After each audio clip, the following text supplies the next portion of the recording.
Hello, good afternoon.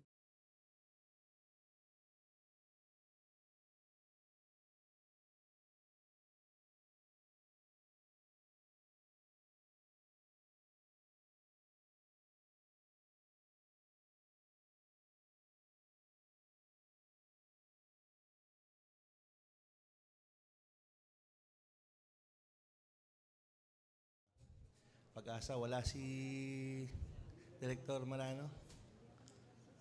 Okay. Si Director Malano is an agricultural engineer. Tama ba? So, we call each other bayaw because Ag-Engs called, sa association namin, tawag namin, bayaw. Pero hindi kami related. Even by affinity. Just a member of the same organization, professional organization. So, siguro, tataka kayo, bakit ang AMAS ang nandito. So, I also head the agribusiness and marketing service sa DA. Was recently designated last January as the director ng AMAS. But related to what Pag-asa is doing, so coordination with them is our functions in operations. So, assigned din ako sa field operations service. So, dalawa ang aking function. One in agribusiness and second is operations. So, under field operations, we have these 3 divisions, and one division dito, we call it Field Programs Operational Planning Division. So, operational planning, we do operational plans for the different commodity or banner programs of the department. Specifically for the rice and corn programs. So, there are other officials of the department designated to handle livestock, fisheries, and high-value crops. So, ang focus namin sa grupo is on rice and corn alone. And coincidentally, nung pasok ng new administration, I was also appointed as the program coordinator ng Organic Agriculture Program. So, marami akong hawak sa DA. Well, ang FPOPD, aside from operational planning, we also handle management info system sa operations. Although we do not handle the program implementation of the other banner programs, but in terms of monitoring as well as managing information, we handle the MIS. So we do have an operations management info system. The third section under the operational planning division is DRR. So Disaster Risk Reduction and Management section. So dito papasok yung collaborative work with Pag-asa. So the DRR, by the name itself, we handle disaster risk reduction management framework, plans, strategic plans ng department. So kami yung nag-handle nun. And by that mandate, we are mandated to provide services and come up with the plans and programs that, one, will enhance productivity ng specifically production or sa handle namin, crop production. And second, to plan all the systems and tools to reduce yung risk sa agriculture and fishery sector. So that's a brief background ng aming grupo. So well, going back to the presentation, alamin muna natin ano ba ang situation ng ating bansa, specifically on exposure to natural hazards. Alam naman natin na the Philippines ay very much exposed to natural hazards, especially for typhoons, floods, earthquake, and volcanic eruptions. So, and because of global warming and climate change, the intensity of effect nito sa agriculture ay matindi. Just like what happened doon sa previous El Nino episode natin ng 2015-2016 as well as La Nina, yung impact ng these disturbances will greatly affect the sector. The threat to the sector will have a threat to two things. One, sa food security ng ating bansa. So, we all know na ang staple food ng Pilipinas ay rice. So, due to climate change, the threat is increasing in the sense that yung ating sufficiency ay hindi pa 100%. We are still dependent on import. Almost 5% ng requirement natin ay for rice ay dependent sa import. And the source of our import, mainly Cambodia, basically Vietnam and Thailand, is also threatened by climate change. There's a study by the World Food Program that by 2050, I think, yung food insecurity, vulnerability of food insecurity ng Philippines will reach 16%, I think, nung nag-present kahapon. Now, since the agriculture is the most weather-dependent sector, information on weather and climate condition could make the sector more productive and disaster resilient. So, ang kaalaman natin regarding the climate info ay nararapat para una, maturuan natin yung ating magsasaka at mangingisda na maging productive, and second, to help them be resilient and maiwasan ma-damage yung kanilang produksyon. To give you a summary of our contribution ng agriculture sa economy, 9% ng ating gross domestic product ng 2016 ay coming from agri and fishery. And approximately 1/3 ng total land area natin is used for agriculture. Among the top crops na pinuproduce or planted or harvested in 2016 include palay. So, majority ay palay, coconut, corn, and banana. And sa sector, agriculture and fishery sector, based on the official statistics on the registry systems for basic sector in agriculture, so RSBSA, around 13 million ang registered farmers and fishers. And nagulat ako kanina nung tinitingnan ko yung poverty incidence na latest. So, hindi ko na, nung nasa planning pa ako, lagi namin tinitingnan. Pero nasa operations na ako, hindi ko na na-access masyado yung mga official statistics. Pero kanina nagulat ako, 21% na yung poverty incidence natin nung 2015. The latest data na available ay 21% ang poverty incidence. Pero 34% ng ating farmers ay mahirap. 34% ng ating fishers also ay below the poverty threshold. So, ganun kalaki. Kung by industry mo titingnan or by basic sector, ang pinakamalaki in terms of incidence ay sa farmers o sa farming and fishing sector. Ang nakakabigla rin dito, noong 2012, halos mataas ang incidence ng poverty sa fisheries, almost 1.5%. Pero ngayon, mas mataas na sa farming. I don't know, baka because of the Yolanda effect, and then the 2014, 2015, 2016 na mga typhoons na dumaan tuwing Pasko at magbagong taon, at yung El Nino. Siguro because of that, kaya tumaas yung sa farming kaysa sa fishery. So bakit ko sinasabi nito?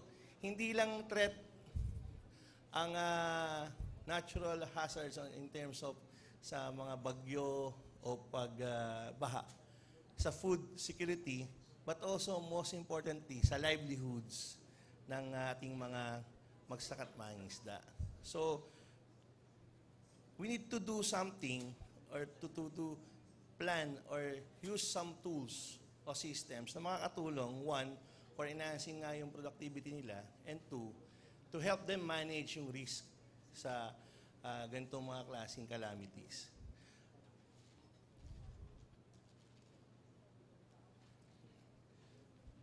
Next. Sige, next. So ito, para mas makita niyo yung epekto ng calamity sa sector, ginrupo namin yung data on production loss in terms of value, 1995, 1999, 2000, 2004, 2005, 2009, and 2010, 2013. Di pa namin nasama dito yung pinaka-latest, yung 14, 15, 16, which I think mas mataas pa dito. So kung papansin ninyo, medyo tumataas yung in terms of value. And if you look at the second slide, ito yung sa y-axis niya yung number of disasters, o frequency na meron tayong calamity. And yung epekto niya sa agriculture, in terms of percentage, mas tumaas from 27 to 37%. Meaning, yung naging impact niya sa agri and fishery sector, pag may kalamidad or may disaster, talagang yung sector ang naapektuhan. In terms of value, pinakamataas pa rin ng losses ay due to typhoons sa agri and fishery sector. So, 81%. So, and sa drought, 13%, and flood, almost 4%, and then the others ay 0.2% lang. In terms of volume, effect niya sa volume or production, 68% ang sa typhoons and drought ay 23%, and the rest due to the other extreme events. So, ano yung mga information service ng PAGASA na tingin namin ay nakakatulong? So, kanina, nag-present na si Hazel on R1. Yung talagang, yun yung yung localized na farm-level information advisories na ginagawa with the help of PAGASA sa agri-sector. So, isang example na yun na pinakita ni Hazel kanina. But there are collaborative projects and services and products utilized by DA. Hindi ko na siguro to iisa-isahin yung yung mga projects na to. But yung pinaka-latest is yung project namin with FAO. So dito yung Enhanced Production and Risk Management in Agriculture Integrated Decision Support System or PRIMA. So dito we intend to develop a decision support tool. Sabi nga ni Mayor kanina, kailangan ng mga farmers decision support tool on when to plant, kung kailan, saka saan ba dapat magplano, magtanim, and also, let's say, what type and amount of quantity ng inputs na ilalagay. So, yan yung, in a nutshell, yan yung focus ng aming project with FAO, na isa sa mga components nun ay yung climate info na binibigay ng PAGASA. But in terms of services and products utilized by DA, isa dito yung yung sa vulnerability and suitability. Next. Isa dito yung vulnerability and suitability assessment na ginamit ng PRDP. So, PRDP is a World Bank funded project, Philippine Rural Development Project. This was used to prioritize kung saan-saan yung mga areas na po pwedeng unahin doon sa mga nakapila o naka-line up na mga projects ng PRDP. Actually, meron ng expanded. Meron na silang tinatawag na expanded BSA. Hindi lang doon sa climatic hazards yung ginamit nila and adaptability or mitigation adaptive capacity ng locality, But pinasok na rin niya yung since nag-introduce yung previous administration ng yung tawag nga doon sa 10 provinces. Yung poorest of the poor. Nagkaroon ng program-based budgeting yung previous administration na nakafocus sa mga mabababa yung poverty incidence. So, pinasok din dyan yung data on poverty.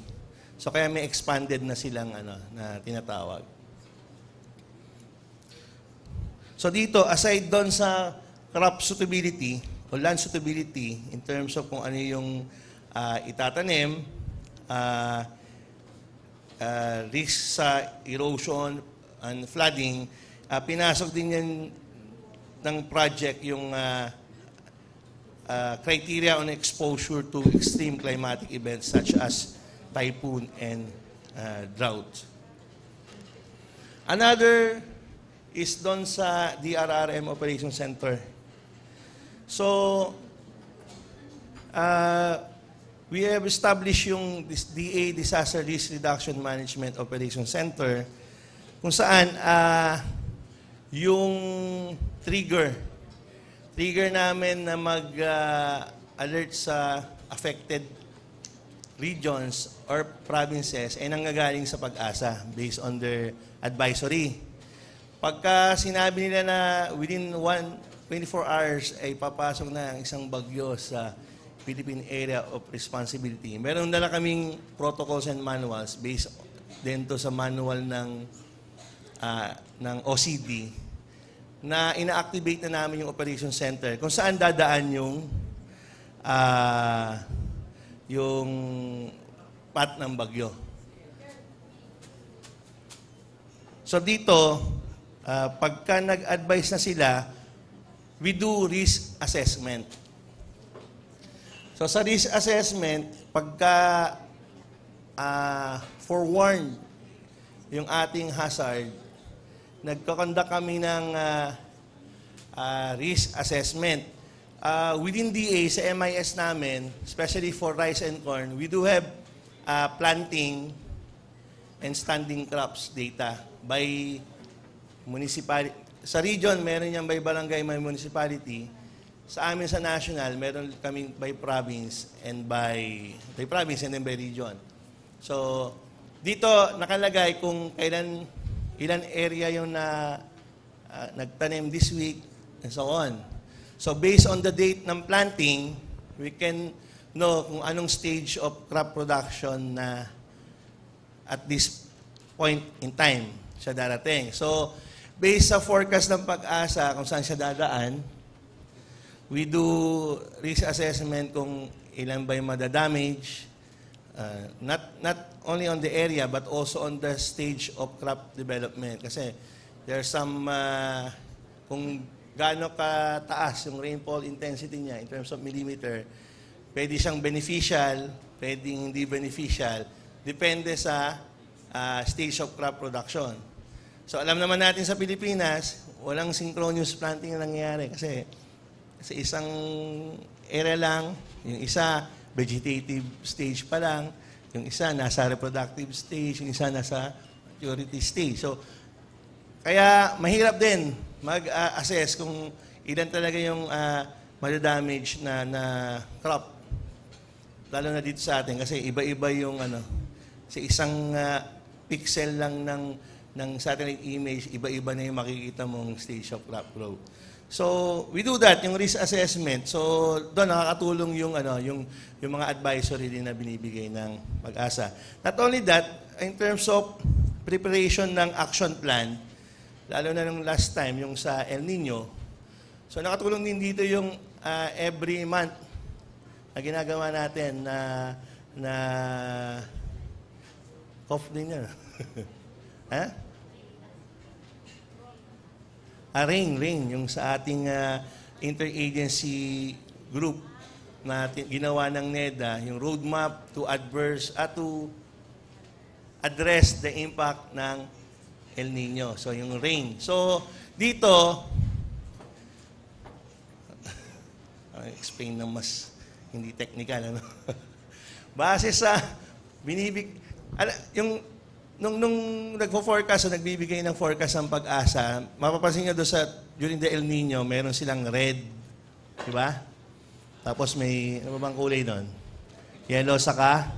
Bawal na raw yellow ngayon, di ba? joke.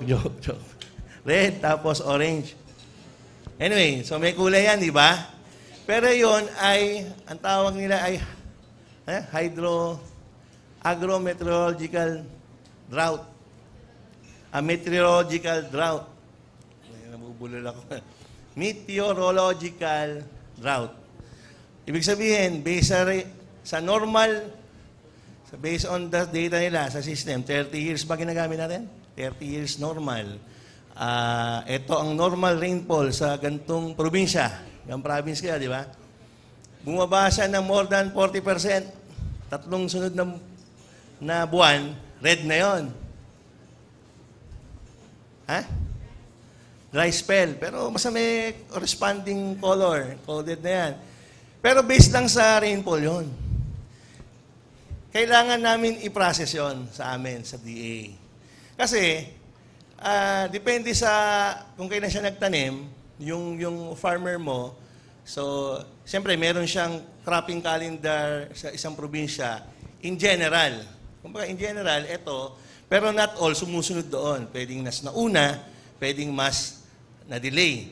So based doon, titingnan namin at that stage, sa araw na yon or sa buwan na yon, ano yung mga stages ng crop production ng mga, in majority, doon sa province na yon. Titingnan namin yon. Yung bang binigay na data ng pag-asa sa rainfall intensity, enough para makasurvive for crop production. Bukod pa sa may available ba siyang dam or irrigation system doon sa area niya. Kung yun okay, pasado, sa amin hindi red yun. Sa amin okay yun. So, kailangan namin i-process yun at kailangan din yung advocacy sa mga farmers through our regional field offices na hindi ko mo red sa pag-asa, red din sa amin. Depende yun. Meron naman na hindi sa kanila red, blue. Blue ba yung normal? Green pala, green. Di pa ako nagla-lunch eh. Green pala, green. Nag-ano ako, late breakfast. So, meron namang okay siya, hindi siya warning sa pag-asa pag nagmi-meeting kami with NEDA, pero nakikipag-away ako. Kasi kulang na kulang siya for crop production.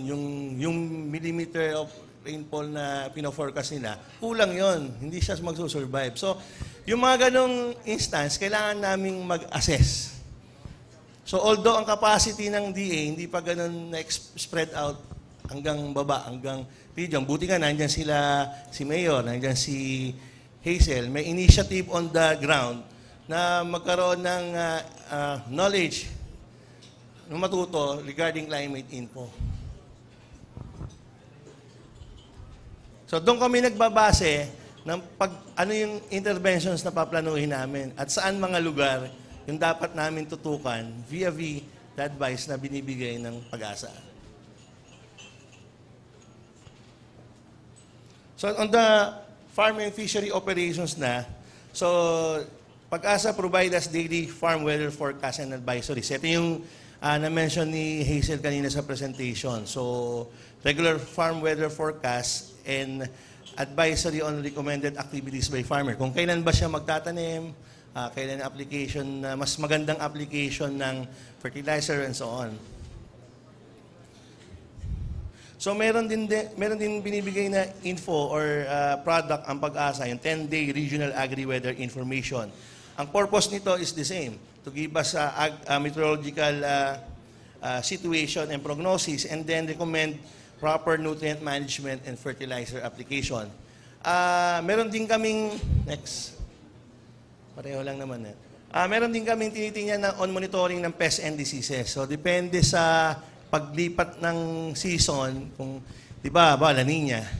Ang binabantayan namin sa La Nina, after El Nino pala, sorry. After El Nino, pag mag-uulan, di ba? Yung pests and diseases. Kasi usually it follows eh. So ngayon maraming reported ng rat infestation sa mga pests sa Luzon areas. Ewan ko sir sa Visayas kung meron ngayon. So yun, minomonitor din namin yon para magkaroon din ng risk assessment kung kasi may mga parameters tinitingnan on kung gaano ka wet and gaano ka dry yung humidity and temperature para mag-ikot o magsabi kami na kailangan na ng intense monitoring sa ganitong lugar. And lastly, yung sa Region 5, they have a project, collaborative project. I think halos the same project to with the R1 project. They provide bulletins also, yung ginawa nila sa Region 5, Bicol Region, to inform farmers ng mga crop choices before the start ng season and weather-related management advice on monthly basis throughout the season. So itong mga packages na to, marami pang improvement na magagawa. Yung isa, yung sa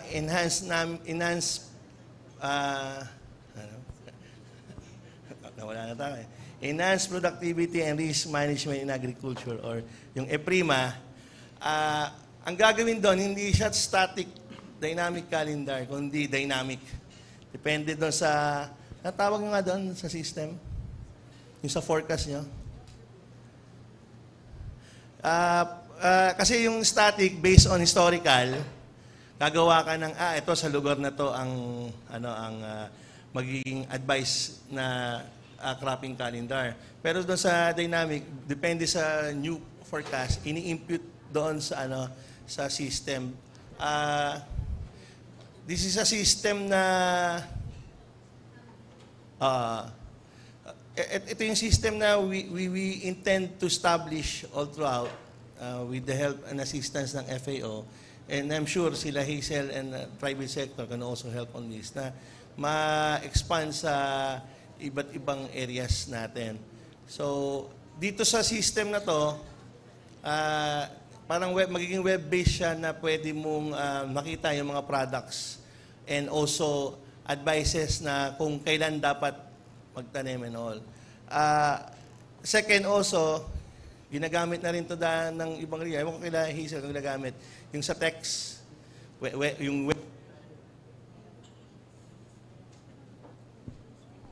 Mic check.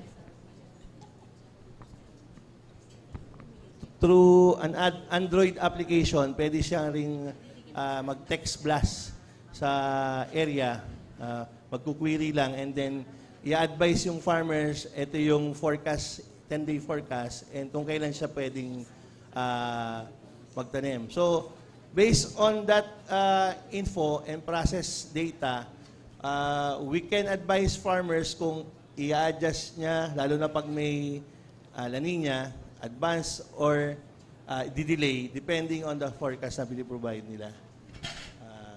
Ba? Yun lang, and good afternoon to everyone.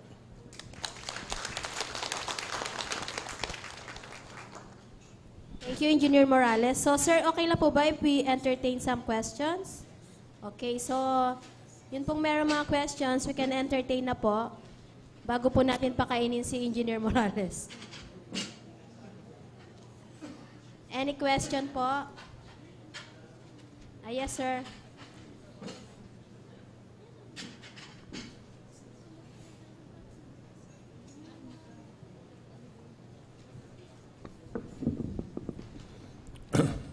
Good afternoon, Director Morales.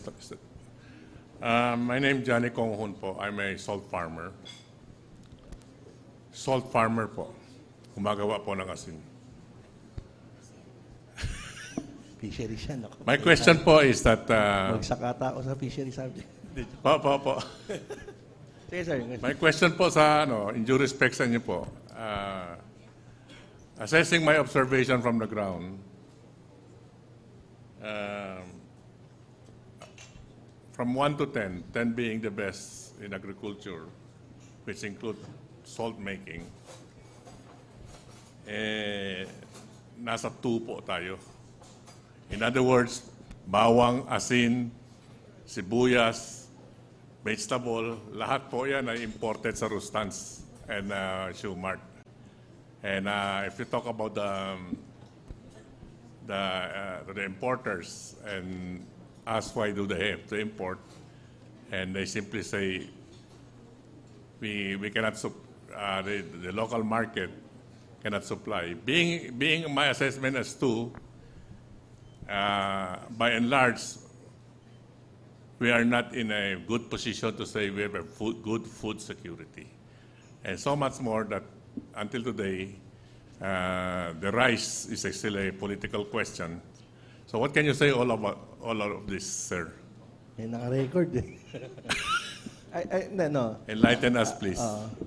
I do agree din doon sa comment. Although hirap sumagot. Parang di ba dapat sa info lang ang sagot? Mahirap kasi malaking challenge because yung vulnerability ng sector ay nandyan. For example, sa bigas na lang, yun ang 40 ko. Kasi, yung sa bigas kasi, we need to be competitive. Lalo na pag napasa na yung clarification. Ipapasa ba ngayon yun, Hazel? This year. So, in order to be competitive, ang production cost natin, masyadong mataas ngayon sa palay, around 12 pesos per kilo. Kung papasok yung galing Vietnam at 35% tariff, kailangan mong ibaba ang production cost ng 7 pesos. Para magkaroon yung farmers at least mga 4.50 pesos per kilo na income. So malaking challenge yun how to bring down the cost of production. So ang isang namin doon is how to lower down yung cost of production and also improve yung productivity. Gumamit siya ng mga high-yielding varieties na seeds. Tapos, hindi ko rin alam kung okay si Hazel dito, mag-mechanize ka. Kasi in order to lower yung cost of production, kailangan mo yung labor cost babaan. Almost 450 pesos yung yung sa cost structure ng rice, 450 halos yung yung sa labor.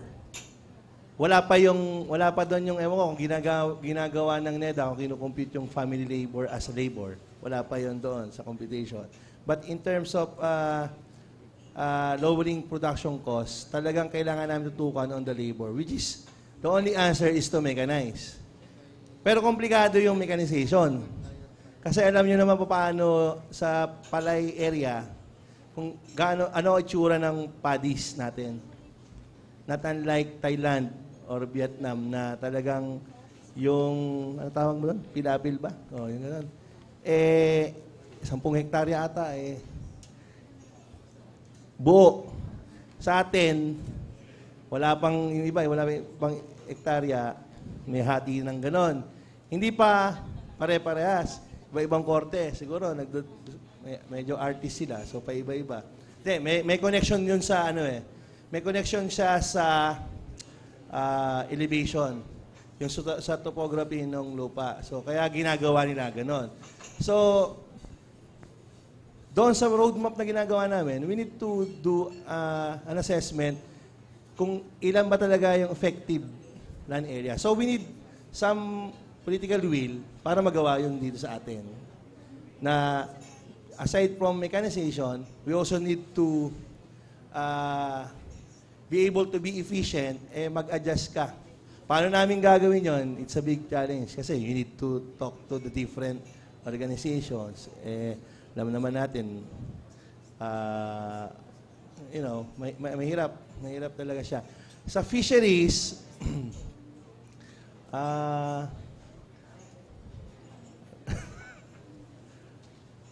the fishery sector, mukhang yun ang medyo napapabayaan. Naka-focus on post-harvest facility, yung mga basic, yung post-harvest facilities landing. But on the basic, like salt making is a basic, di ba? Pero hindi nasusuportahan. So siguro yung sinasabi rin ni Hazel or nila Kaome na the feedback mechanism and influence talagang dapat strengthen from them, from the private sector group, na ano ba talaga dapat ano ang status sa baba at ma-feedback sa amin sa gumagawa ng programa ang nararapat na interventions on this. Satisfied kayo sa sagot?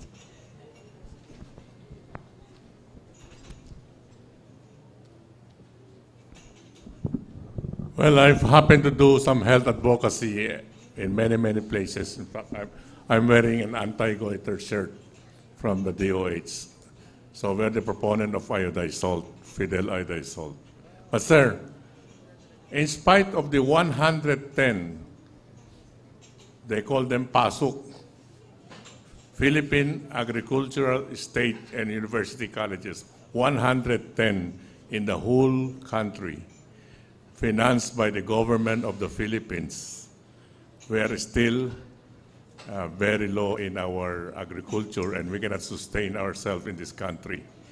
So what can you say about that, sir? And notwithstanding that you are devolved, you have MAU everywhere, notwithstanding that you have training field people, notwithstanding that how many people in DA, and the budget that being spent for agriculture is not small. Siguro sir, hindi naman siya in general na ganun. There are some commodities or sector na okay. Pero ang problema nga lang, yung sector na kami nabibilangan nyo, medyo yun yung napapabayaan. So siguro, I need to discuss that with the... Kailan ba BIPAR director natin? Si Gonggona. Siguro, kasi yan, is parang simple livelihood na po pwede mong gawin. Susunod ka na magtatanong. Simple livelihood program na pwede mong gawin sa mga areas na selected areas na pwedeng tutukan din. Hindi naman hindi lang focus on post-harvest and regulations dapat tinitingnan nila on the fishery sector. Anyway, sir, I'll get your contact number and I'll connect you with the proper authority kay Commodore. Oy, sino ba ang facilitator? Ano naging facilitator? Oy. Well, my number 3 is in the fishery sector. Now, the fish pond list that DA is issuing, about more than 50% na po ang abandonado. Some directors say, well, ayaw na nilang intindihin eh. And it proves to you that the farmers are dwindling in spite of the 110 state colleges. After most of them, after graduating from the state colleges, they don't want to go to farming. Because as you say, it is not profitable. And this is a fact. So I'm just trying to ventilate this, maybe also to the audience, that is the state of our calamity. And if we project this, we'll be very, very vulnerable, not only on climate, but on the humankind we have. Let me qualify my answer. There are sectors that are or commodities are profitable. Meron naman, may mga competitive advantage din naman tayo. May mga profitable commodities and all. And then in terms of vulnerability, vulnerable tayo in general. Pero there are areas na pwede mong tingnan na that's why we need proper systems and tools to analyze and saan ba mas suitable tong gantong commodity. So to help us, kasi kung hindi, pag nagtatanim ng isang farmer, hindi siya well advised na dapat hindi dito, masasayang lang, di ba? So, in general, profitable, but you need to know the right tool, also the right way, and also the right commodities. Para kung mawala ng pag-asa, sir. Hanggang nandyan si Hazel. Director Morales, I noticed in your data that the Philippines has about 4-point-something million hectares planted to rice. Harvested yun, effective. Ah? Effective yun. Effective ano? Effective PSA data. Hindi ho data ng region. Yes, yes. So we Mas would- malaki yung region. We would want sana, dahil namamali ko minsan yung projections, no? Siguro mas mainam if we get the regions to get the actual data. Kasi sa tingin namin, it's less than 4 million. Actually, sir, effective meaning 2 season yun. Pag sa rice. So, 2 point... Yeah. divided by 2 usually. Or more or less 60-40. Correct. So siguro yun ang na huwag nating i-rely yung ating data sa PSA. But yes, Official data, sir. hindi, yun ang official data as mandated by the Secretary. Pero kailangan ang Department of Agriculture, no? Department of Agriculture should be able to establish yung actual planted data. Actually, sir, may existing project ang DA, yung PRISM. We are coordinating with the PSA. And willing naman sila kasi pwedeng nila magamit on their sampling yung satellite image. Kumbaga, we just need to develop a system and procedure para ma-update. Hindi ko naman sinasabing mas precise yun sa amin. Hindi ko naman sinasabing mas hindi precise yun sa kanila. Pero if there's a system or way na mas ma-improve on how to gather and estimate yung data na mas mapabilis, why not? So kaya nakipag-usap naman kami sa PSA.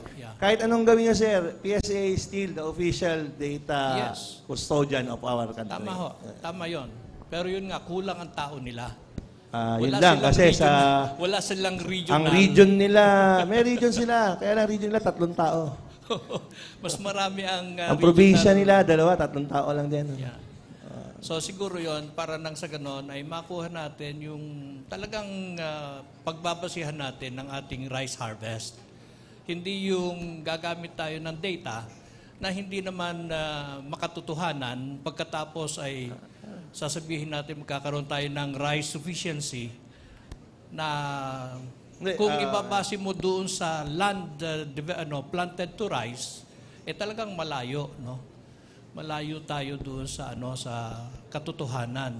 So siguro para nang sa ganoon na hindi naman natatakot yung ating mga kababayan. Gaya ngayon, medyo bumaba ang stocks ng NFA. Natatakot na kagad ang tao. No, so siguro kung meron tayong talagang pinagkukunan at masasabi natin iyan ay magha-harvest ng ganito karami, no?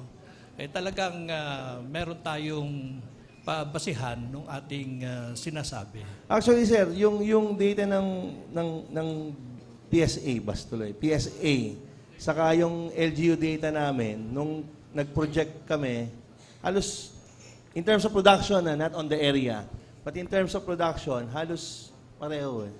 Malayo. Sa production ng sinasabi ko, sir, hindi sa area. Yes, even in production, malayo. You get the data, at yung kinakailangan, tama ang sasabihin ng regional offices. Sige, sir. There's still more work to do doon. Yes. Kailangan natin yan eh. Alam naman natin, nag-sampling lang naman yung ginagamit nila.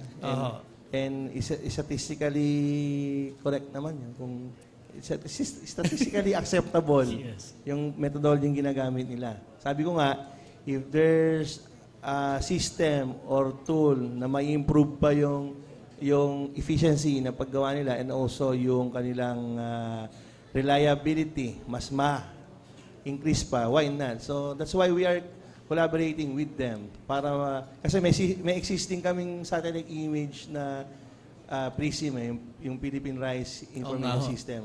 So kung ma-tie up yon at mapadali rin yung trabaho nila dahil sa kukunti yung tao nila, makagawa sila ng methodology and procedure how to use that, mas okay na. kaya mag-converge. Yes, sir. Yes, sir. Thank you. Thank you very much. Okay, sir. More. Okay po. Burning to. Presyo ng bigas. Magandang hapon, Yusek. Kanina po gustong sumingit eh. Modesto Borja po from QSO, Canada, Philippines, and TRIA, Southeast Asia. Ako yung nagtrabaho rin sa Department of Agriculture nung araw, 25 taon. Parang pamilyar nga mukha niya, sir. Kasi napaka-interesting po nung topic nyo, lalo nabanggit nyo yung tungkol sa organic farming, yung sa disaster risk reduction management. When I was at the Bureau of Soils and Water Management, tinawakan ko yung head ng irrigation management ng water impounding at na-involved din ako sa climate change. Ngayon, ako yung nasa NGO, yung pong NGO namin, ang assignment ko ay nagkataon sa Bicol region, nabanggit nyo rin yung sa Bicol. Ako yung naka-assign na mag-document ng black organic rice farming at the same time yung pineapple. Kaya gusto kong makausap kayo ay yung NGO po namin ay nakahandang makipag-collaborate sa Department of Agriculture at saka sa Weather Bureau tungkol sa mga forecasting. Kasi nung araw, very interested din kami dyan, kaya lang kulang sa technology. Ngayon, napakaganda ng programa ng Department of Agriculture at saka PAGASA. Kami po ay willing makipag-collaborate financially kung paano tayo magkakaroon ng magandang tulungan. Sinuswerte kayo ngayon, sir. Kasi si Hazel, organic din yung ano niyan eh. Hindi, pwede tayo mag-usap, pero baka makakuha din kayo ng, mahaba po kasi. ng strategy. Kasi meron din silang, ano nga tawag mo doon? CIS. Ayun. Climate Info System. Kaya gusto ko ginagamit sa mga makipag-usap LGU. sa inyo, makipag-appointment sa inyo later. Sige, no problem. Salamat po. Okay, thank you for that interactive moment. And Right now, we're ready to give the yes, token of appreciation to Engineer Christopher Morales. May we call on, of course, Dr. June June Dalida and Miss Ana Solis.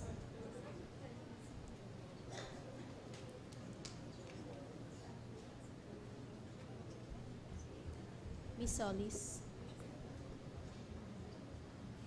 by the way, Engineer Morales will stay up till later. So yung ibang mga gustong magtanong pa, siguro maya na lang natin siya igisa.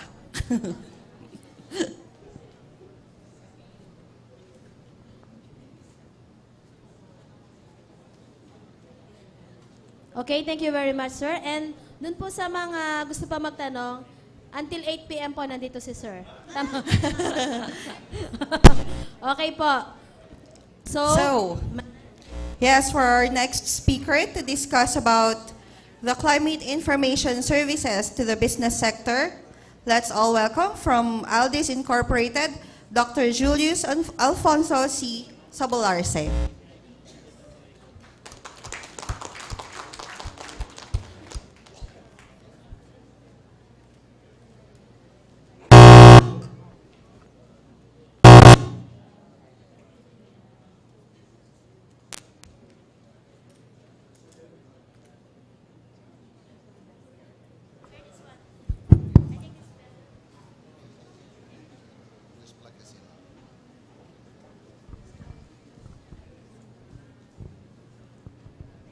Good afternoon, everyone. Well, now it's my turn. Okay, let's just get this thing working first.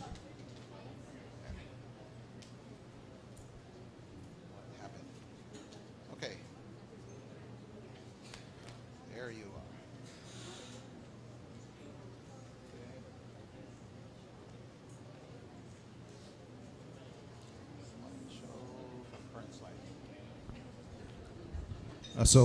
Well, thank you for inviting me to this 100th event, 100th Climate Outlook Forum, so 100th since 2003. So for the people who have been seeing me attending the event for so many years, well, thank you for continuously inviting me. But now I have a chance to show you how our company uses this information so that it becomes beneficial to our organization as well as to the Filipino farmer, which there were some questions a while ago. We help the Department of Agriculture, and we work hand in hand with various government agencies. Okay, so our company is called Aldiz. This is a Filipino-owned company. We are not a multinational, but we go against the multinationals. If you are familiar with Syngenta, if you're familiar with Bayer, Crop Science, those are the competition that we work with, okay? So I'll just give a little bit of a background about our company, and this will have a lot of pictures because I'm not allowed to show our sales data, of course, but just a general idea. And well, initially, we just like to start that our company was based in Davao. We started in 1977, and we have a mission, which is to prepare the Filipino farmers for the 21st century. This is by providing new technologies in the crop protection chemicals, or using crop protection chemicals, fertilizers, integrated pest management, as well as biotechnology products for improved production efficiency and yield. Okay, so our core business is we are mainly involved in the importation of crop protection chemicals and fertilizers, as well as bioinoculants. And these come from various countries around the world. And we distribute this through a series of dealers and distributors nationwide, okay? And well, just to give you an idea where our office is, we have an office in Makati. Then we have another office in BGC, Global City. And we have branch offices in Davao, Iloilo, and a repacking facility in Mexico, Pampanga. So we have a nationwide reach, okay? And well, Aldiz is an affiliate of other companies in our group. We have Dizon Farms. So if you bought a Dizon banana or pomelo in the past, it's some way related to our company because they are the same owners. And if you buy vegetables, also in the supermarket, if you look closely at the label, sometimes you might see the Sweet Bee or UFVC logo as well. So that's in SM or Rustan's. And well, other companies related to this is they also have production of citrus or oranges in California, and these are exported through or distributed through the Sunkist brand. Okay. So, right. So this is where our offices are located. So we have a nationwide reach, right? And now, going back to the data similar to what Mr. Herola was mentioning, we got this off the 2018, well, we got it off the net, 2018 for the from the Bureau of Statistics. And in terms of harvested area, we have about 4.8 million hectares. So as Mr. Engineer Morales was also mentioning, this is for the wet and dry season combined, okay? So what we do is we try to maximize in helping the farmers during this dry season and wet season market. And how we do this is by promoting our product. Okay, so this is another, well, representation of that same data. Okay, so total area harvested about 4.7 million hectares. This is 2015 data. So it actually increased based on the information available. So our company, we have about 215 employees. We have motorcycles because we need mobility for our sales team to reach the farmers. So they have off-road motorcycles. We have delivery trucks, and we also have cars and pickups that we need to allow our people to reach the farmers in the different areas. Okay. So these are our products. We don't have a big product line, but for those in farming, you may have heard some of our brands like Crop Giant. It's a fertilizer for rice. And we have other products like the Magnum insecticide and other products which when you're driving north or you're driving south, you might see the plot signs on the side of the road. And those are our team members working hard to promote our products. Every time you see that plot sign, it doesn't mean they just put it up there without doing anything, but they provided the farmers with samples and showed them the technology and how to use it. Okay, so a little shot of our older photos of our delivery trucks from 10 years ago. And okay, some of our newer fleet of vehicles which we use to be able to reach the farmers.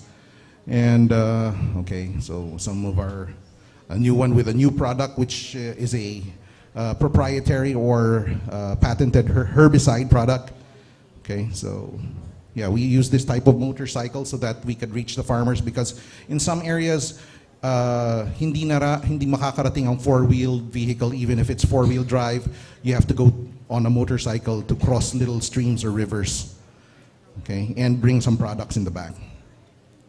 So as I was mentioning earlier, we import our products from all over the world, and we have to bring them in a timely manner to be able to reach the farmers when they need the products for the different cropping seasons. So, well, our company involves basically two things: service delivery, and technology transfer. So service delivery is mainly identifying the crop protection chemicals needed and making them available to the farmer. And technology transfer is teaching the farmers how to use it to be able to maximize their yields. Okay. So another shot. So right. So basically, we get it from the supplier abroad. Then we try to identify the farmer's needs and provide them the necessary inputs required. So technology transfer, these are photos from more than 20 years ago, during the time that there was still, well, the LCD projector must have been very expensive. We used flip charts, and we would lecture to the farmers on how to use our products. This is in Baguio, Benguet, even though it's under the heat of the sun, malamig dyan, about 16 degrees centigrade. We're promoting our products as well, fungicides, herbicides. And we also have lectures wherein we give samples to the farmers so that they can use it, and also teach them how to use it. Okay. So another shot of a field team. A field team would consist of one four-wheeled vehicle with about 5 to 7 motorcycle team members, so that each of the motorcycle team members would report to the four-wheeled driver, or we call him a technical sales representative. All of these are state university graduates most of the time, and finished BS agriculture. So they are agriculturists. They're not just salesmen, but they're technically inclined to be able to promote our product correctly. So again, another shot of promoting some products back in the mid-90s. And these are some newer shots of, well, since some of the most of the technologies, or should I say all of the technology that we bring in comes from different countries. We bring in products from, one example is Korea. South Korea is very advanced in their herbicide technology. So these are the Koreans testing their herbicides in the field before we can market them. We have to register them with the Fertilizer and Pesticide Authority. And these trials usually would take between maybe 1.5 to 2 years, plus another 2 years of registration. So you could get your product in 4 years after we start, usually 4 years if you're lucky. Then we also have products from Germany. We have Germans are good in copper fungicides. And we also have products from the US, specifically from Cornell University, and they are good in biotech products. So this is a product which can improve the root or enhance the root growth. So if you just quickly look on the left side, the roots of the untreated, and on the right side, the roots of the treated rice crops, which improve the nutrient uptake efficiency. And what we do is we bring the farmers to the field so that they can visit and see the performance of the products, and also find out how the other farmers are doing. Okay, so these are the examples of the different plot signs that we put up. If you drive up to Baguio, Benguet, all the way to Mount Data, where it is allowed, we put our promotional plot signs, as we call it, and provide them with the products for testing. And okay, another shot of these visitations from our suppliers. And in technology transfer, we also hire experts from the university, specifically the University of the Philippines National Crop Protection Center, in lecturing about the new, or launching our new products. So this one was for our herbicide last year. So in addition to teaching the products, the use, we of course would teach the farmers, provide the farmers with samples and provide a free lunch so that our attendance would be high. Okay. And well, this one is our application timing, but if you look at it, if we have do we have a laser pointer? Could I borrow one, please? Sorry. Does it work? Or if it doesn't work, I will point. So in our application time,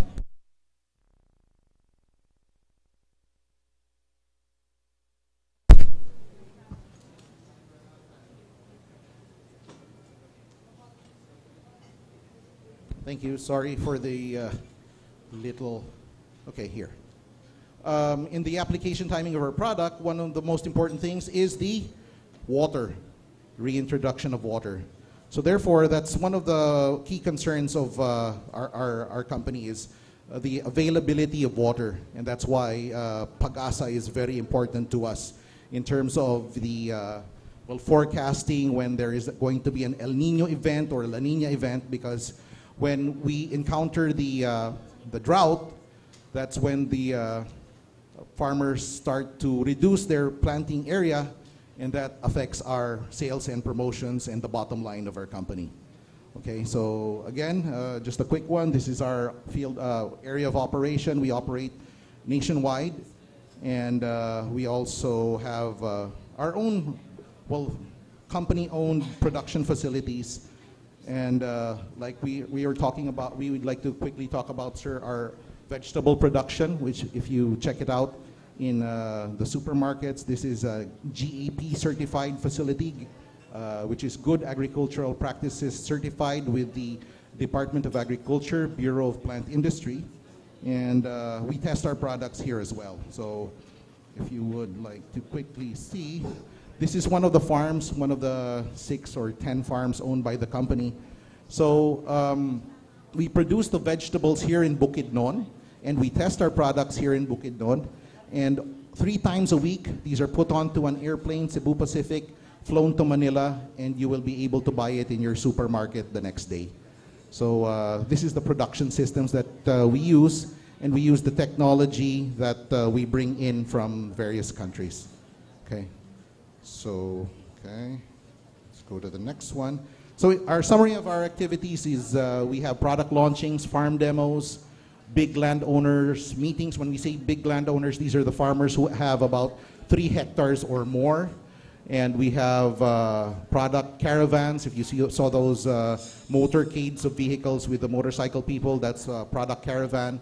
We have local and provincial radio ads, as well as provincial TV ads. And if you listen to DZRH in the morning, you might hear our radio advertisement of Crop Giant and Magnum. And okay, so how does this relate to PAGASA? So all field activities and promotions and technology transfer are rain dependent. Water is necessary for irrigating rice. If we don't have water, we cannot, or you cannot plant rice, or the area that you can plant the rice is rather limited. So, as an example, this is an example.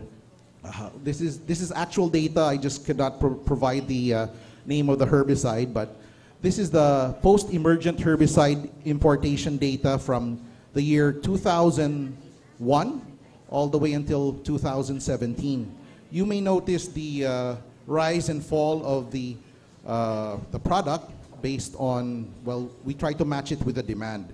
And if we try to look at the data from the PAGASA, wherein we look at the El Nino years and the La Nina years, we can identify that there are certain years starting 2002, 2004, 2006, and 2009, as well as 2000, other El Nino events, which we could see in the next slide. Well, thank you for allowing me to use this information. There's also an El Nino event in 2010, as well as in 2015, and there was a La Nina event in 2011 and 2012. So how do we correlate this? If we overlay the data for herbicide importation or herbicide sales with the actual peaks of the El Nino event, it's like indirectly proportional. Every time you have an El Nino event, let's look at 2009, for example, 2009, 2010. In 2009, 2010, there was a drop here. That was when there was an El Nino event here. So when the farmer cannot plant, sometimes we have to reduce the importation of the product or at least foresee the necessary need in reduction of bringing in the product so that we don't overstock, okay? So status of El Nino. So this is taken from one of the presentations back in 2015. So if there's a strong El Nino and we see this Nino region 3.4 plume, things like this affect us in the following manner: reduction in importation volumes, less field activities for our sales team, reduction in area planted of rice and vegetables, lower harvest from rice and corn farmers, and drop in sales for our company in that given year. And sometimes we have to temporarily lay off some workers and they have to park their vehicles until the rain comes. So that's when the El Nino events are very strong. So, well, in summary, how do we use the data? This is, we use it in planning as a planning tool to project and determine our field activities from 6 months up to 1 year in advance. So that's one. Number two, the information allows us to provide more accurate importation forecasts to our international product suppliers who require placing of orders and signing of agreements 1 year in advance. So if we are going to be ordering our product for 2019, we have to make the orders by third quarter of this year. So when we place that order, it becomes a commitment and we have to make sure that it's done as accurately as possible. So that's the reason why we need to know what is the expected rainfall in the next 6 months to 1 year. And it also allows us to proactively react to upcoming weather patterns and events provided by computer models and various climate prediction centers. So this is one of the graphs that's always presented, and if we see the red here, that scares us a bit because in terms of area planted or production of rice, it would drastically drop. But as we see the green bars, which now have changed, I don't think they use green anymore, and we see the blue, that is something wherein more rainfall would be expected, and it allows us to be able to have, allows us to maximize the market. So basically last year, since the rainfall was good for almost a year and a half, our company was able to achieve 1.2 billion in sales for our crop protection and fertilizer products for 2017. So we do hope things would be still okay for 2018. That's why I was looking at the graph of Ma'am Ana Solis, because if the red is going up, our sales will be projected to go down, and our field people and our top management will have a lot of thinking to do. Okay, so to sum it up in a like more or less a diagram or a flow chart, or well, it's just a diagram, call it. Okay, there. So what our company does is we have to provide current technology, crop protection, chemicals, and fertilizers. We register them with the FPA. This takes about 4 to 5 years minimum to get the product in. And we, of course, need favorable weather conditions to be able to also achieve the goals that we have here, as well as we need a skilled and motivated sales force from the various state universities and colleges that we get with the necessary training. And with this, they transfer the technology, and with the use of efficient logistics, we try to maximize the Filipino farmers' yield potential for growth of the agricultural industry in our nation. But the actual secret is we have a glimpse into the future with the PAGASA Climate Forum information. So that helps us out with the favorable weather conditions in the whole planning process. So, well, thank you, and good afternoon. Yes, that is me. On time.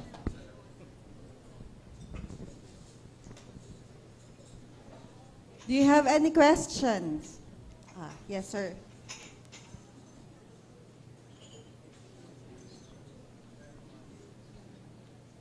Hello, Dr. Sabularse. Good afternoon po. I understand that your core business is importation. And then it's about herbicides and crop protection. What can you say about mineral deficiency of the soil?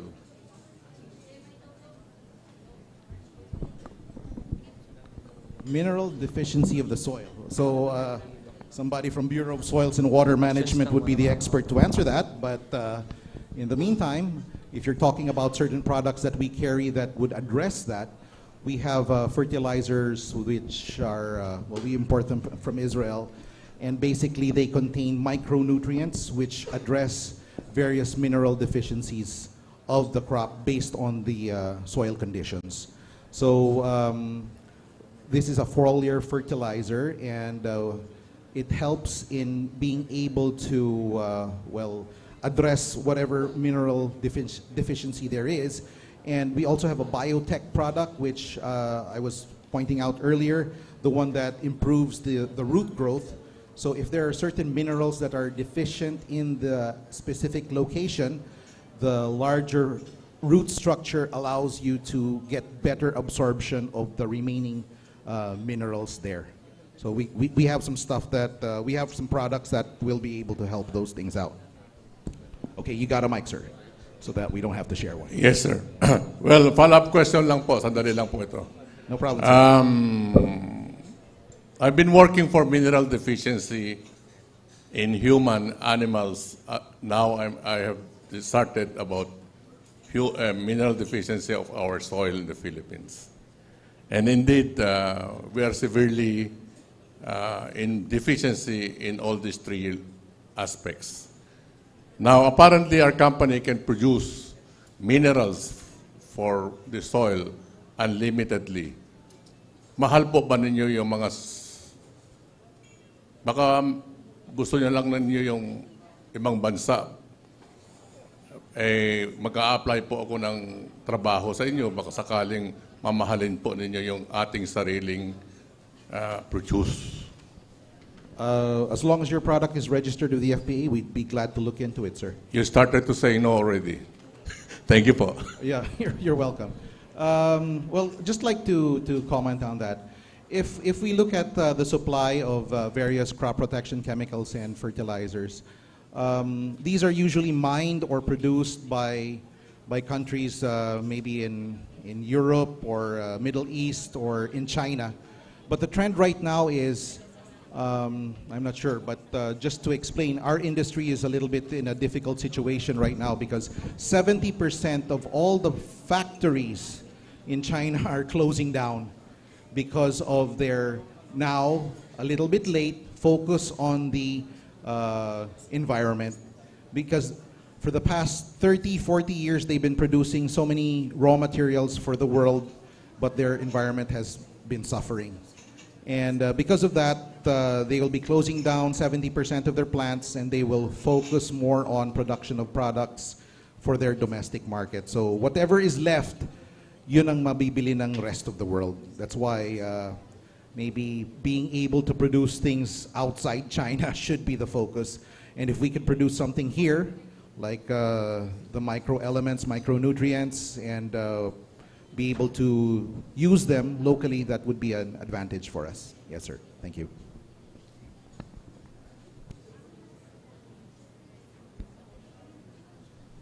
We have a question in the back, a guy over there. We will resume later for the open forum so we can go on with our presentation. And then after that, we have a time for our open forum. So at this point, sir, we would like to award to you the token of appreciation. Marami yan, sir. May we call on, of course, Dr. Jun Dalida, Ms. Ana Solis.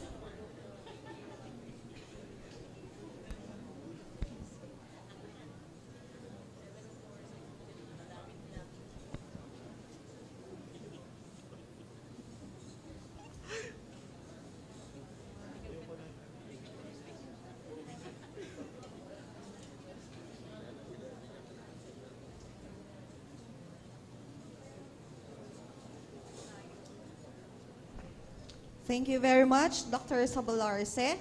So now let's proceed to our next speaker. To discuss CIS in relation to water sector, I would like to call on the Deputy Executive Director of National Water Resources Board, Mr. George Estioque.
While waiting for the presentation, may we request po na yung ating survey, pwede po nating i-answer and then give it back po sa secretariat natin. And for the presentations, just give your USB sa secretariat.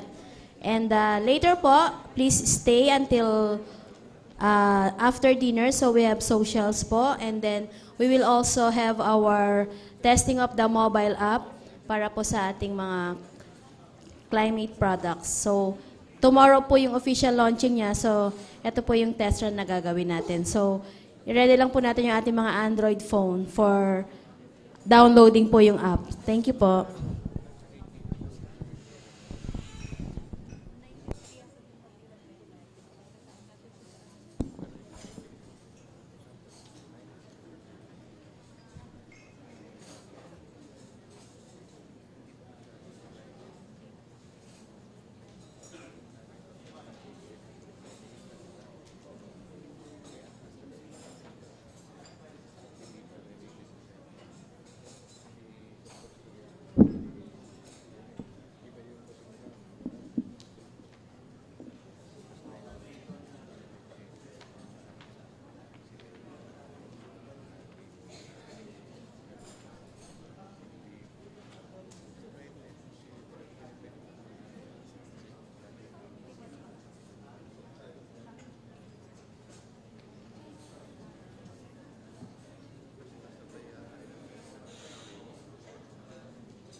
Good afternoon sa ating lahat. So I'm from the National Water Resources Board. I am representing the Executive Director who will not be coming to present this topic because of the mga activities in the World Water Day, which yung culminating today, yung mga activities ng World Water Day. So,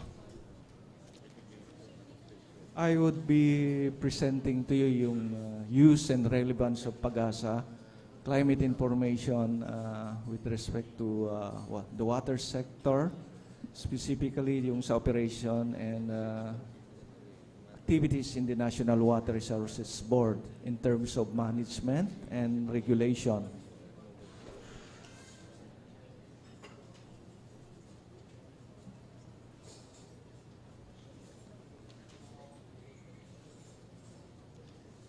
So as a backgrounder po, para makilala nyo yung National Water Resources Board, ito po yung office that is responsible for coordinating and regulating all activities related to water resources management.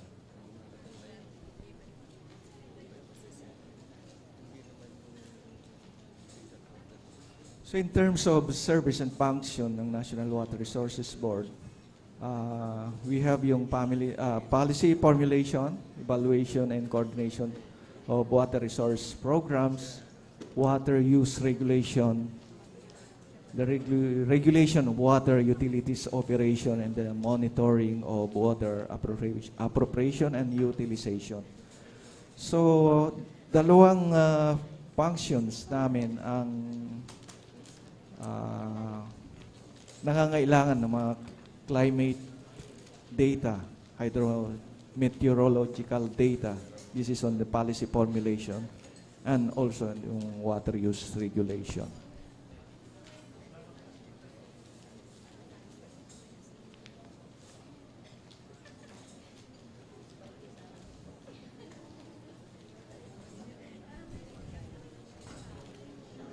So in terms ng policy formulation, evaluation, and coordination of water resources programs, gumagawa kami ng assessment of water resources sa buong bansa. This is on the water potential, availability, which is the basis for policy formulation and program evaluation. So, various water resources assessment studies projects were already conducted by National Water Resources Board, wherein climate and hydrometeorological informations were utilized. Ito po yung pag-conduct ng basin water resources.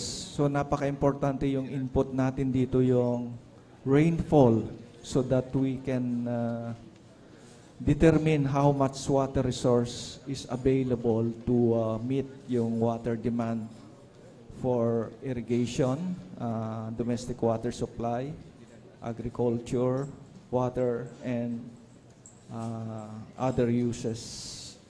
So in terms ng average rainfall for the Philippines, we have about 2,400 millimeters per year, and groundwater potential of about 20,200,000 cubic meters per year. Surface runoff, mayroon tayong 125,790 million cubic meters per year. And therefore, yung total water resource availability natin, if we add yung groundwater to surface, the total is about 146,000 million cubic meters per year. Pero pag pinag-uusapan natin yung climate change, we know na yung climate change issue, we know na magkakaroon po ng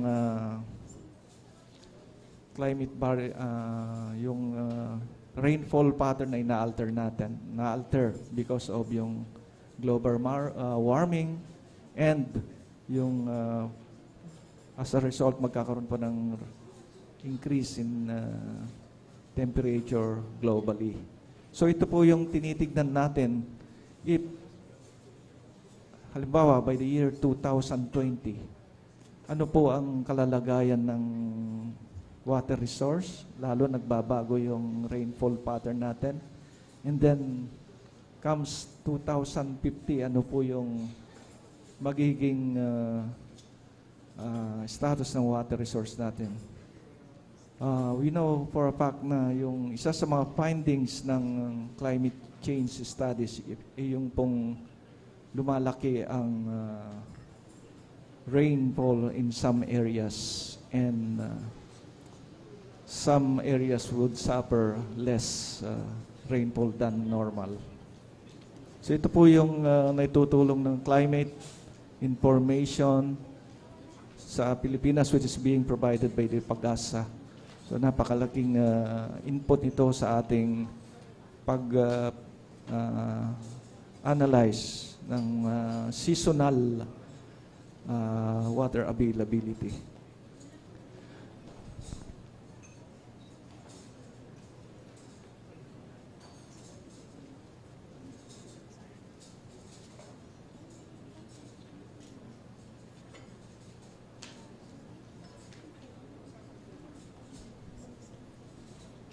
One of yung mga ginagawa ng opisina namin in terms yung mga water studies is on the development of groundwater management plan, which includes yung mga installation of groundwater monitoring wells in highly urbanized areas or groundwater constrained areas. So meron pong mga groundwater management plan kami na po-formulate na. So we incorporate po yung climate change aspect. So the plan will the result of the plan is on yung water balance. So nag-scenario ng 2020, year 2020 na climate scenario up to 2050 climate scenario. So, based on yung study nila, inputting this, the rainfall data coming from the PAGASA, it has been observed na tumaas yung rainfall in one study area in Pampanga, in Angeles. Tumaas po yung annual rainfall from 2020 sa 2050, mas mataas po yung annual rainfall doon. So, nagkakaroon ng epekto in terms yung surface runoff and also yung mga recharge sa groundwater. So, ito po yung mga naging basihan ng mga gagawing recommendation on how to allocate yung groundwater because yung recharge is altered. So magkakaroon po ng mga areas na pwede na nating ibawal yung groundwater extraction because if the demand will be greater, maaring maubusan po tayo ng groundwater in some areas. And that's why, importante din po ito para ma-determine din natin how will the surface water will be used in conjunction with the groundwater use.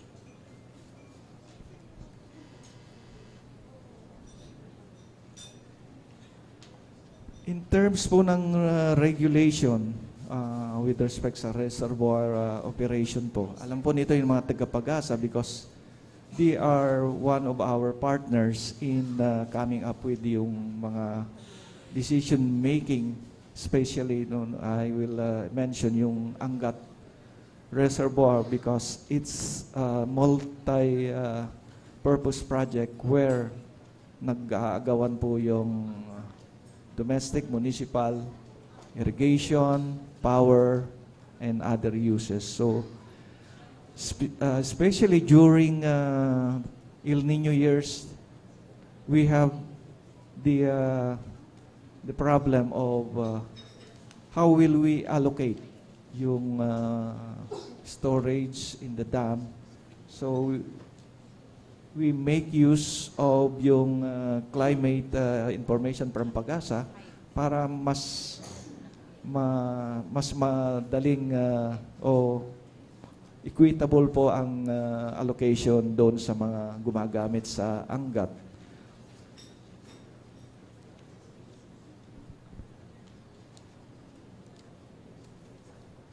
So, yung sinabi ko nga, yung Angat Reservoir is used for water supply in Metro Manila, and about 27 hectares of irrigation lands depends on Angat. And also it's being used for power as well as for flood control. So ito po yung mga tinitignan natin na mga maapektuhan ng climate issue, especially when there is drought or when there is a flood.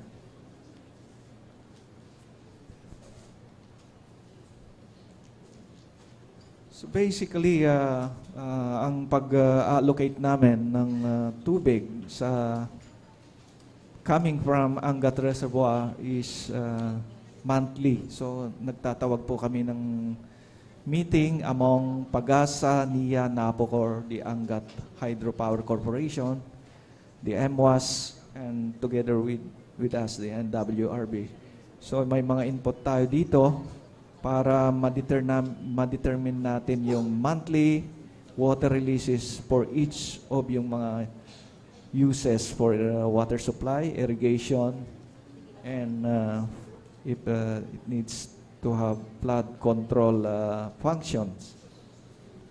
So, napaka-crucial yung output ng PAGASA because especially during El Nino, hindi namin dito tinitignan natin kung how long yung reservoir storage, yung water stored in the dam will last for the duration yung sa ENSO episode na pinipredict through yung various climate prediction centers na dinidisseminate naman dito ng PAGASA.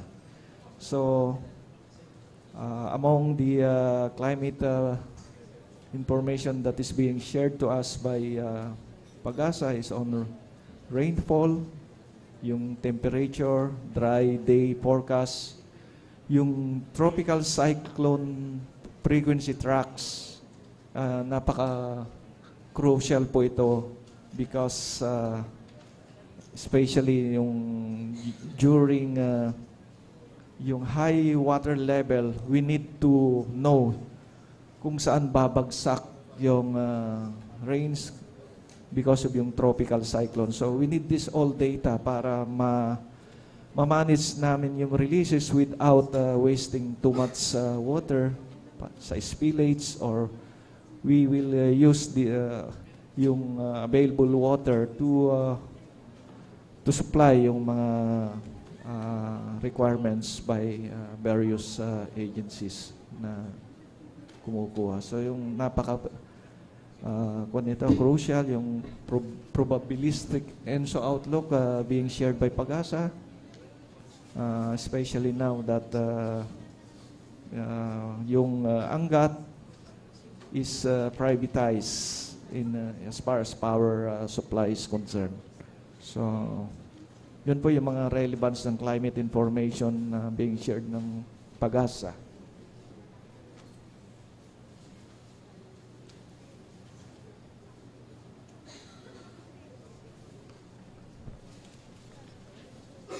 So as you can see dito sa presentation, various El Nino years,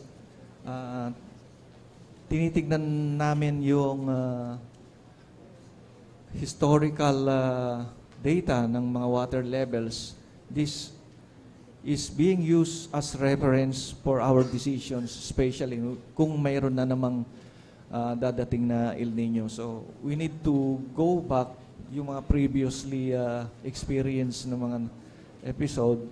So, dito, i-relate namin kung ano yung next course of action namin if this type of El Nino will hit yung watershed.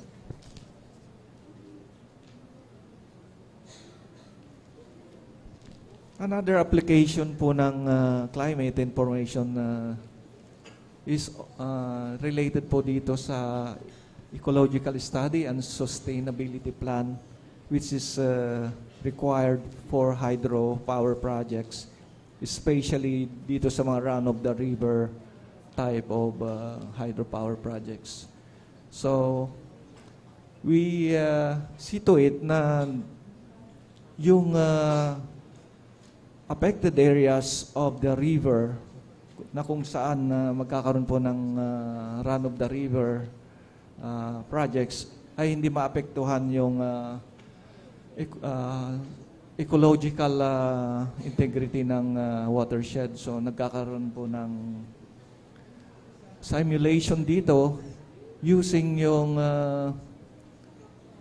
available daily annual data from NASA satellite record. So ito yung mga air temperature, relative humidity, solar radiation, atmospheric pressure, and wind speed.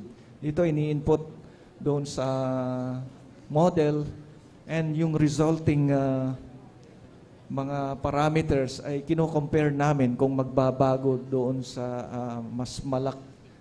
It is within the standard. So kung ito ay within not in the standard na gagawa yung isang proponent ng sustainability plan where para hindi siya makaapekto sa ecological integrity ng isang river basin. So yung tinitignan natin dito, more particularly is on yung water quality, where alam naman natin yung dissolved oxygen ay yun ang isang naapektuhan in terms ng kung may rise in temperature. So ito yung ating pinoprotektuhan sa isang river system. So napaka-importante po yung mga climate information just to determine kung ano magiging impact niya sa water quality in sa isang river basin. So yun lang po. In summary, the climate information system, the data being shared by PAGASA, we use it in our policy making function, sa decision making sa water regulation, and water resource availability. So, thank you sa pag-share ng PAGASA because they help us in this kind of activities. Thank you.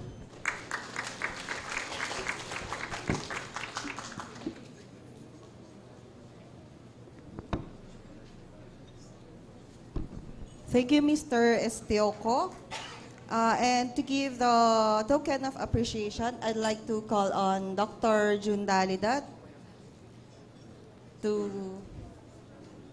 come on front.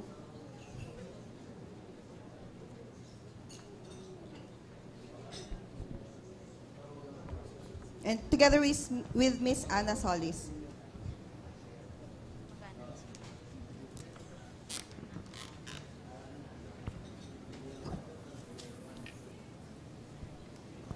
Okay, thank you. Thank you very much. So, Maan, what are we yes, looking for now? And that officially ends the part 2 of our program. So now we will proceed to the Climate Forum proper. yes. And to start off, of course, we have the weather updates to be presented by Dr. Esperanza Ocayanan, Chief of Weather Division. Ma'am SP. I think she will be represented by Mr. Robert Sawi. Okay, so the weather updates will be presented by Mr. Robert Sawi. Let's give him a round of applause, please.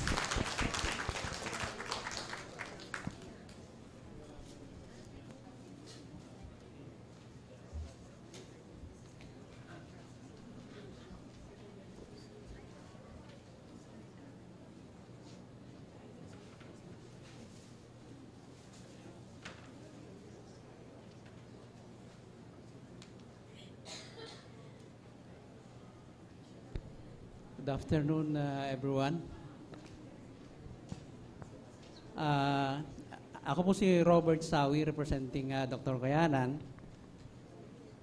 Now to start with the update and extended outlook, tignan mo muna natin yung ating animated imagery from Himawari satellite, kung saan makikita po natin yung existing na tail end of a cold front.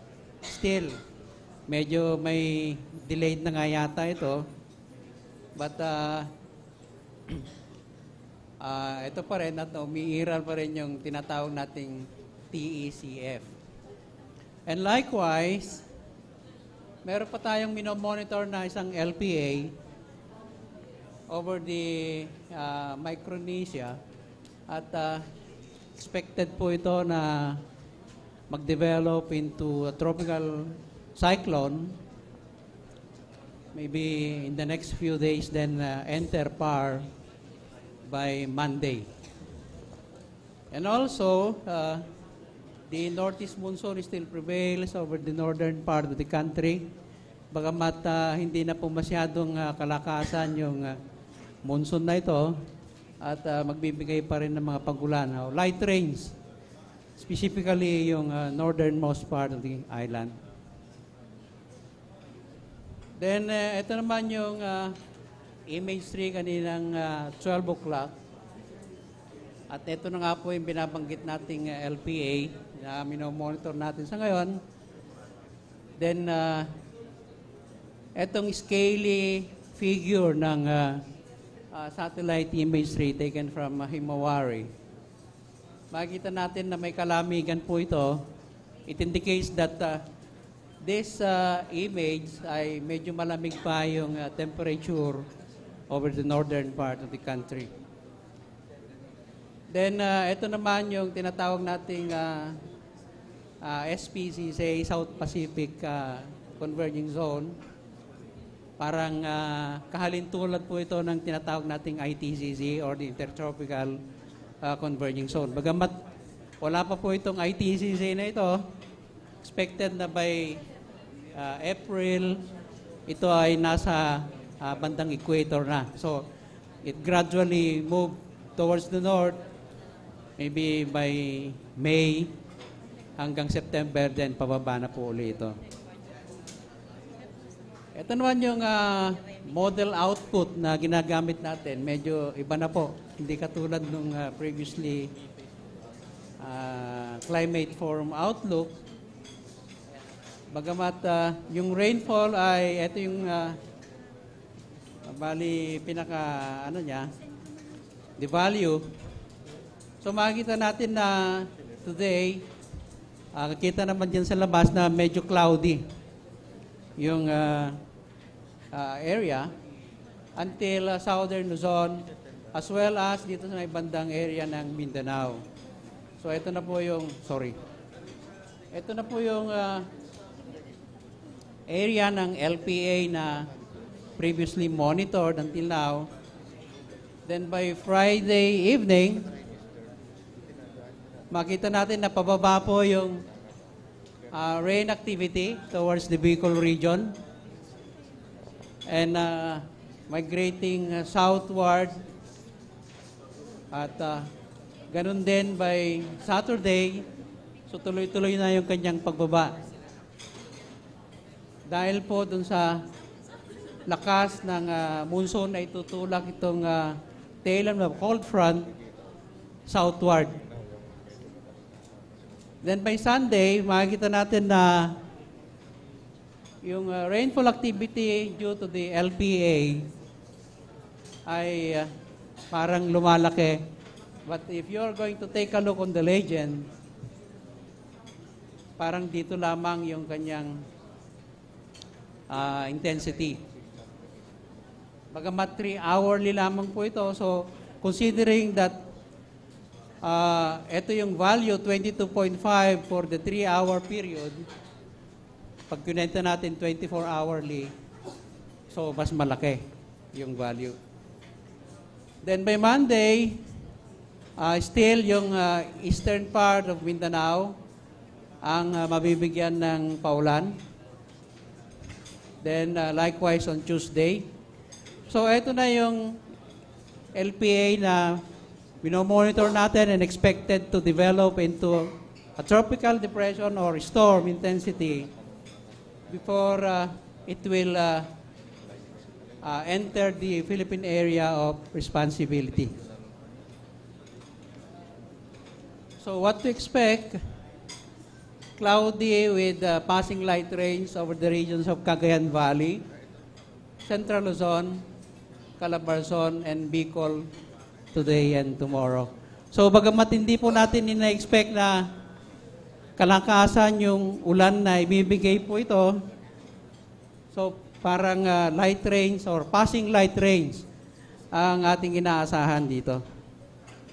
Likewise, on Saturday until Tuesday, yun namang Visayas and Mindanao area, yung mga karanas ng mga pagulan at thunderstorm, dulot po ng southward migration ng nasabing weather system, yung tail and cold front.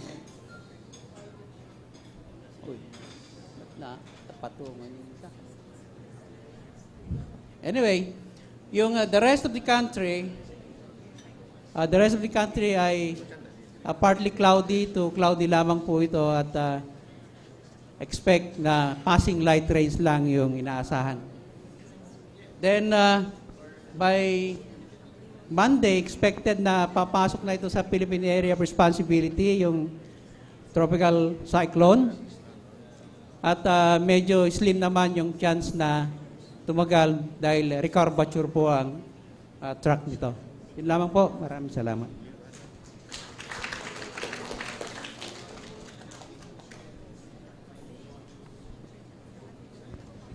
Thank you, Mr. Robert Sawi, the Chief of the Forecasting Section of the Weather Division.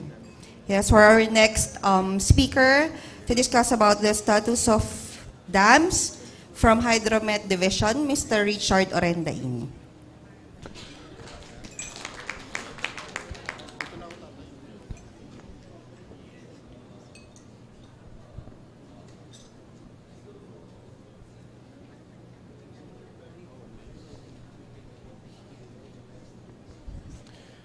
Good afternoon. Sa mga hindi pa nakakakilala sa akin, my name is Richard Orendain, hydrologist po ng Hydromet Division. Again, magandang hapon. So, ipipresent ko yung status ng dams natin, update, and then yung ano ba ang expected elevation by the end of April and May. So, to start with,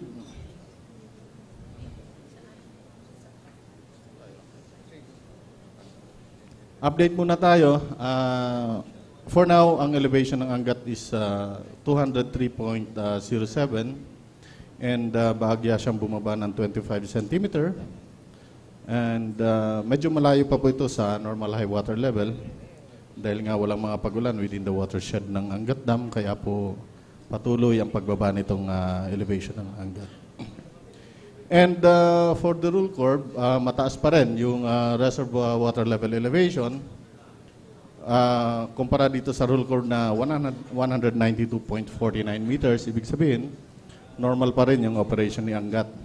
So normal yung supply ng tubig for irrigation, for power supply, and para sa domestic use. Now for San Roque Dam, ang reservoir water level niya is 254.08 meters and masyado na siyang mababa sa normal high water level, which is 280 meters. And then bahagya rin siyang bumaba ng 40 centimeter. Medyo mababa pa rin siya. Mataas siya ng konti sa rule curve na 246.22 meters sa ngayon.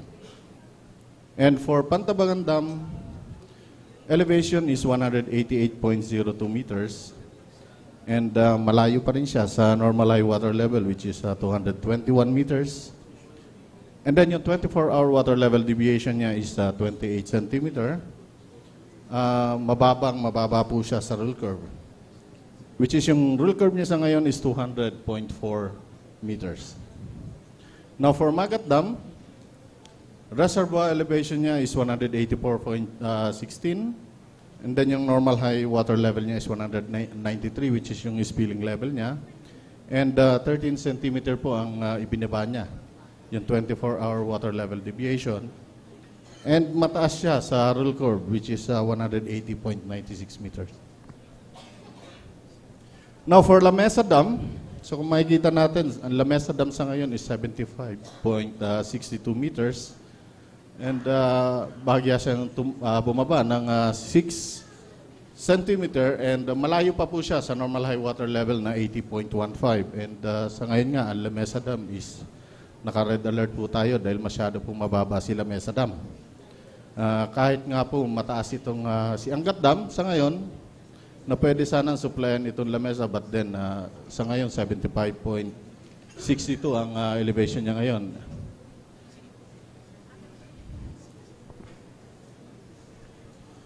Now, ano ba yung magiging level natin by April 30 based on forecast na galing sa CLIMS? So sinuplayan natin ang rainfall forecast for the month of April. For Angat, ang magiging expected na magiging ulan natin, yung forecast rainfall natin is 58 millimeters. And then yung dam allocation from National Water Resources Board, which is 67 cubic meter per second. So ang expected elevation natin by the end of April is magiging 190. So medyo malayo pa po sa 180 meters na critical low level ng Angat. So may 10 meters pa. And sa April 30, rule curve niya is 186.4. Ibig sabihin, at the end of April, normal pa rin yung operation ni Angat dahil mataas pa rin po siya sa rule curve. And then yung deviation niya, sa rule curve is 3.6 meters. And then yung normal high water level niya is 212. By the end of April 30, medyo malayo na siya sa normal high water level. Estimated basin rainfall, para ma-reach niya yung 212 elevation, kailangan pa rin niya ng 1,050 millimeters of rainfall. So siguro mga 3 hanggang 4 na bagyo natatama within the watershed ng Angat Dam bago pa ito mapuno. And for San Roque Dam, basin rainfall is 38 millimeters. So ito po yung forecast rainfall na 38, napakababa po. Dam allocation niya is 71 cubic meter per second. So ang magiging elevation ni San Roque Dam by April 30, ito po yung 227 meters na lang. So malapit-lapit na po ito dahil 225 meters yung critical low elevation ni San Roque Dam. And mababa na siya sa rule curve, which is 238.87 meters. 11.87 ang difference niya. So negative po ito. Masyado mababa na. And then malayo na rin siya sa 280 na normal high water level. And estimated basin rainfall natin, kailangan natin ng 1,930 millimeters of rainfall bago po ito umabot ng 280 meters. Okay po? For Pantabangan, kailangan pa rin po natin, forecast rainfall natin is 40 millimeters. Dam allocation niya is 39 cubic meter per second. And then yung expected reservoir water level niya is 183 by April 30. And then mababa na rin siya sa rule curve, which is yung rule curve natin is 199.35 by the end of April. And deviation niya is negative 16.35, so napakababa. And compare natin yung normal high na 221 sa 183, so talagang kailangan pa rin natin ng at least 2,875 millimeters of rainfall para ma-reach niya itong normal high water level na 221 meters. Now for Magat Dam, ang forecast rainfall natin is 44 millimeters. And then yung dam allocation niya is 60. So kasama na po dyan yung power generation and irrigation. And then yung magiging expected reservoir elevation niya is 177 meters. And then rule curve niya is 177.36. Medyo mababa na po siya ng bahagya dito po sa rule curve. Normal high water level niya is 193. So, kailangan pa rin niya ng 193 millimeters of rainfall to reach 193 meters. Now, ano ba yung magiging expected elevation by the end of May? Considering na mayroon po tayong forecast rainfall na medyo may mga pagulan within the watershed ng mga dams natin. So, umpisa natin for Angat. Ang forecast rainfall natin is 243 millimeters. So, 243 millimeters of rainfall. Dam allocation niya is 57 from National Water Resources Board. So, 40 dito is... No, 47 dito is para sa domestic use and 10 is for irrigation. So, magiging elevation niya by May 30. May 31, 186 meters. So, hindi pa siya abot ng critical low. And mataas pa rin siya sa rule curve, which is yung rule curve by end of May is 183.6. Mataas pa po siya ng 2.4 meters. And by May, bababaan na po natin ito ng from 212, ang magiging normal high water level natin is magiging 210 na. Ibinaba po natin ito dahil nga sa ang Angat River Basin, ang Angat watershed pala is pagdating ng May, hindi na po siya dry. So medyo may mga pagulan within the watershed ng Angat, kaya ibababa natin to para sa flood control. Estimated basin rainfall para umabot siya doon sa 210 elevation or yung spilling level is 1,328 millimeters of rainfall. Now for San Roque Dam, ang forecast rainfall natin is 319 millimeters I mean. Dam allocation niya is 81 cubic meter per second. Ang magiging expected elevation by the end of May, aabot na po siya ng critical low. So mas mababa na po siya sa 225 meters na elevation. So ulitin ko po, 319 na magiging, yung forecast rainfall natin na 319,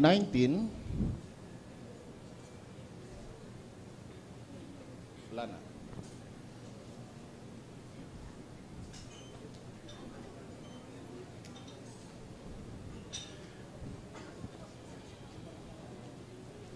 And yung dam allocation natin is 81 cubic meter per second. At the end of May, nasa critical low na po itong San Roque Dam. And mas mababa po siya sa rule curve, which is, ibig sabihin, medyo hindi na normal yung operation ni San Roque. Kung dati, makakapag-produce sila ng mas malaking kuryente, sa ngayon medyo mababawasan. And kailangan pa rin niya ng at least 2,725 millimeters of rainfall to reach 280 meters. For Pantabangan Dam, 269 millimeters of rainfall dun sa watershed niya, yung forecast rainfall natin. And dam allocation niya is 19 cubic meter per second. Napakababa. Now, expected reservoir elevation natin by the end of May is 187 meters. And then, masyado siya mababa sa rule curve. Ibig sabihin, ganun pa rin, bawas pa rin yung operation ni Pantabangan Dam. And at least 2,955 millimeters of rainfall to reach 221 spilling level. Now, kabaliktaran nito ni Magat Dam. Si Magat Dam kailangan na lang ng 248 millimeters of rainfall to reach 193 meters. And yung forecast natin kay Magat Dam, sa watershed po ng Magat Dam, 282 millimeters. So ano po mangyayari? Dam allocation niya is 60. Pwede po siyang ma-reach ang 193 elevation or yung spilling level. So may possibility po na mag-spill si Magat Dam during dry season. Dahil ang forecast rainfall natin is 282, kailangan na lang ng 248 millimeters of rainfall. Na-expect natin ang elevation ni Magat Dam aabot po ng 193 mahigit. And mas mataas siya sa rule curve na 173.88 meters. So, yun ang ina-expect natin kay Magat Dam for sa ngayon nga dry season. Si Magat Lamdang ang pwedeng tumaas talaga. Dahil nga sa napakalaki ng watershed ni Magat Dam and considering na sa laki ng watershed niya, so kung ulanin siya ng 282 millimeters for that duration, eh talagang mapupuno po siya. So, yun lang po at maraming salamat po.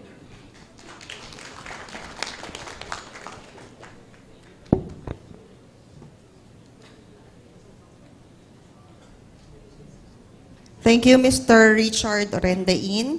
So for our next speaker, for the climate review for first quarter.